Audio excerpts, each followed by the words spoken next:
when I came to a realization that nobody was listening as a child, I went within. My imagination became my savior. There's a whole universe there, several actually. And I started playing like they used to call it playing house, whatever, with my siblings, imagination games, right? You know, speak these imaginatory things into a creative space where, um, without even knowing, I was holding space for my siblings. And I mean, I was the black sheep, so I took a lot of flack that wasn't mine, on purpose.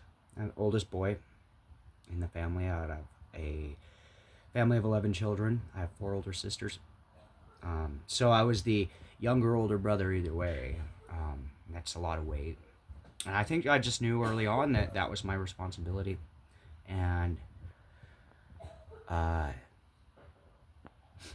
didn't know I was holding space for my siblings to keep them protected and safe, but that's what I was doing. And I was using literal play space to hold space, for the one or two reasons of, well, if they're distracted and they're busy using their play space with me, they're protected.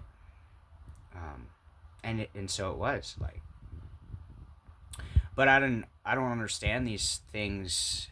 I still don't understand. I'm just kind of processing who I was then and why I did what I did. And I really think that I took my role seriously even then. And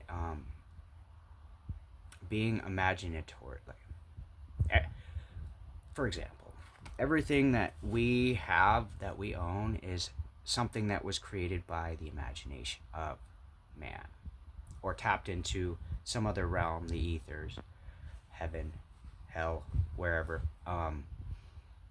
But it's all constructs anyway, right? Like, so you revert it back to the natural cycles of, um, Earth and the stars and the solar system and all of it. Like, there's a natural timing, and we're not on the natural timing. We're literally, everything that you touch in our matrix is made up by imagination.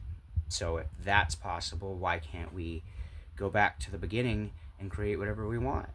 It's that simple. I mean, it's not. It is, but it's not, because obviously there's layers of, structure that we have to follow, that they told us we have to follow. But like, when the government becomes corrupt, and excuse me, when it's exposed for being corrupt, it is actually written in our constitution that the people overthrow its government, and here we are. um, Imagination, it took a lot of imagination to break free, but it's still going within, and holding that little version of you to a high standard, and not just holding that child, not just hold it, but like holding a space for this, the child version of you. As the adult, you hold that space so that inner child can stay healthy and develop and figure out the puzzles inside that are needed to conform to the matrix, right?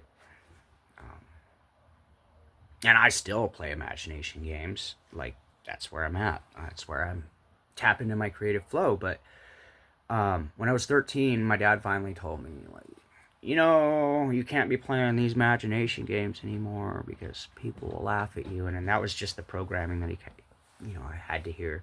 Um, I said the same thing about sucking my thumb when I was 6 years old, and I think it just deep seated this need for validation, and so it created this paradox of, I know I'm enough, I'm here, and then I create these things from my mindscape, my imagination, and I present them to people who aren't, in the energy of receiving, and it was like a reverb, right? Because I would present these things, I would make people, I would craft some form of art for them, and more often than not, they just treated it like some doodle or something, and it got put away somewhere or whatever. Like, and it just, like, it got to me. it made me kind of bitter to create. Like, you get to that point where you're like, why am I still producing? What am I doing here?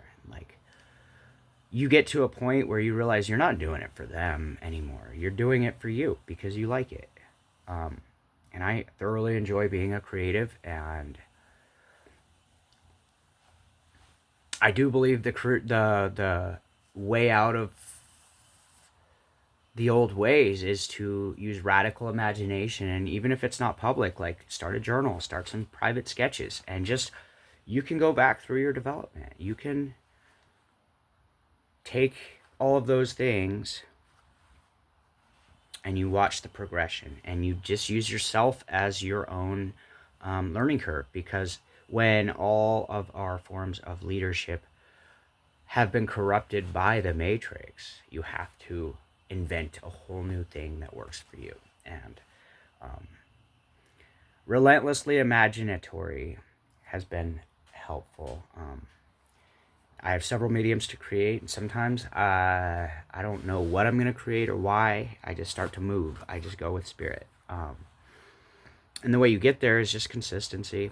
When I was growing up and I had no space to do anything, even exist, I had to learn how to be small. And so I found hobbies that kept my mind engaged and my hands busy. It's age-old tactic. You put intent behind it and you create magic.